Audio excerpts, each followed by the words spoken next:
Hey guys, this is the Imaginate here today to bring you my thoughts of Naruto manga chapter 679 entitled Sheet of the Beginning.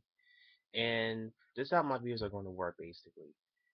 We're going to have like what I like about the chapter, the things that I like about the chapter, things that I dislike, and things that um my future thoughts that occurred after the current chapter. Like what's like my hypothesis, like what's my speculation of the events that's going to happen after the current chapter. So again, it's going to be likes, dislikes, and future thoughts. So those are basically how my thoughts are going to be because it is kind of like reflection. That's what you do in reflections. You see things that you like, things you don't like, and then maybe we thought it could have been better.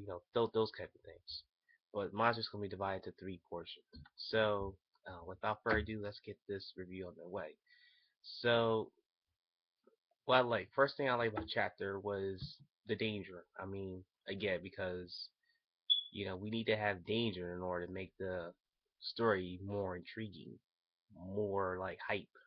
More. How can I say more? Yeah, pretty much. Yeah, just basically those two: more hype and more epicness. That's gonna be waiting within that danger. So that's what I like too because it seemed like the chakra was like it was kind of hard to tell. Well, actually, no, I'm not gonna talk about that yet. Let's see. Yeah, I decided that for my dislike. Alright, so let's see. That's why like it was very much danger. Kaguya being there. Oh, that should be my number one actually. Kaguya actually making her appearance. So this gives us a new opportunity to see what she can do as a very extremely powerful individual. Because she has the Byakugan in the Sharingan like eye in the middle of her forehead. And that even amplify even more of the danger because we're, Naruto and Sasuke, or actually Team Seven in general, are fighting this being that is said to be like the strongest Naruto character in history, period. And that was the one that ended the war in the earliest era in the Naruto history. So I mean, this will be very awesome. I mean, I can tell that it's not gonna be easy.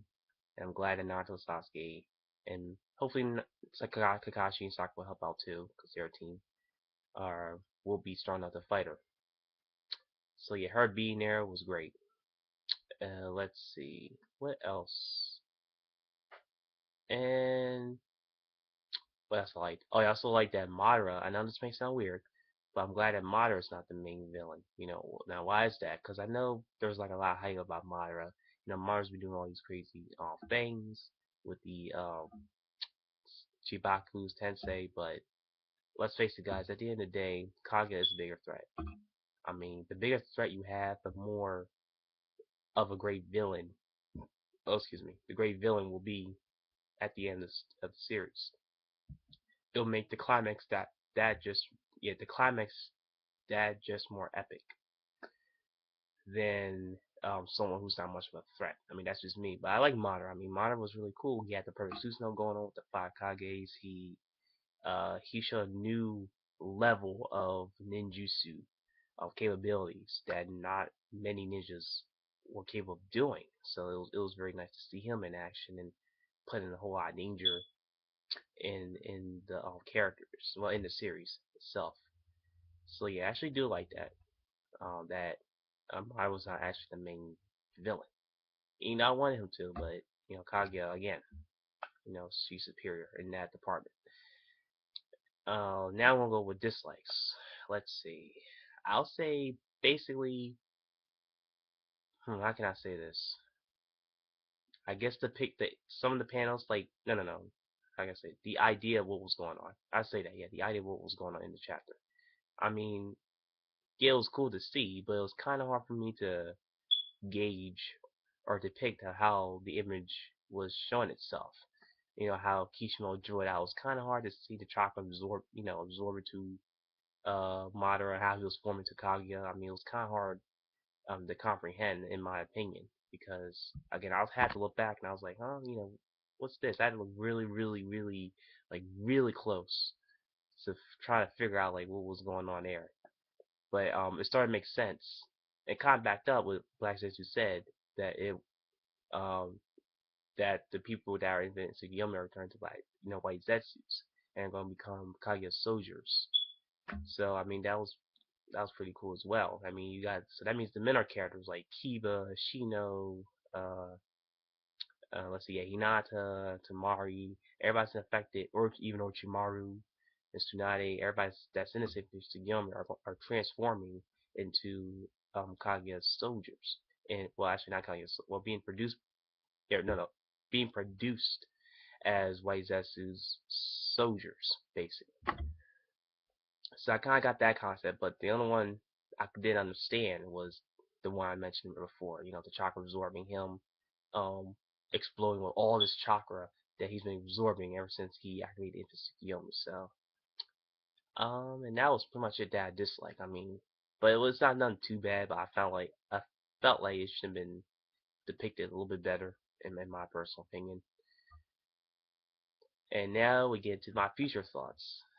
Let's see, my future thoughts, like after the events that's going to occur in future chapters and onward, after this current chapter. I'll say that it will definitely not be an easy battle, like I mentioned earlier in this video, because again, they're fighting Kaguya, who again was the main figure that pretty much ended the whole war by herself. So they're fighting someone that's in a whole different powerful scale. Now, I don't know how they're going to defeat her because again, she has to be Byakugan, which means she can, see your chakra network and your chakra points. She also has that Rinnegan slash Sharingan eye type like thing. So it's gonna be kind of hard to beat Kaguya. But I think Kaguya will be doing some new OP or actually overwhelming techniques that made Madara's techniques look like a joke, like amateur level. I do believe that. So, and I do believe that maybe Kakashi and Sakura had to get involved too. I mean, they had to because Naruto and Sasuke have this major power boost they got from Hagoromo. It's still not enough. I mean, let's be honest here. I mean, even though this story is mainly about Naruto and Sasuke, but I think what's important to understand is that teamwork is the greatest asset when it comes to fighting someone whose strength is far superior to the individuals that are fighting that person. So that's just how I feel. Um, and yeah, so I mean that's basically it. I mean I think she will do some jutsus that are overwhelming. She will, Sasuke and Kashi will have to step in and help out a complete full team seven, and maybe one of them might be in danger, and maybe Kakashi, because I'm starting to believe now that Sakura's even stronger than Kakashi. I mean, I'm just saying, without his Sharingan. I mean, I'm just saying. I mean, that's just my opinion. I actually do believe that because again, I think Sakura has to surpass Tsunade at this point, obviously. So yeah, and that's basically it, guys. So this is actually my first thoughts, like setup video. Tell me in the context down below of what you thought or how you like me doing this in general, like the way I set up this differently than most YouTubers. Like the video if you like it, if you don't like it. And this is the imaginary guys, and I will be doing the live reaction of the Bleach, manga latest Bleach manga chapter. And I'll catch you guys till then. Peace.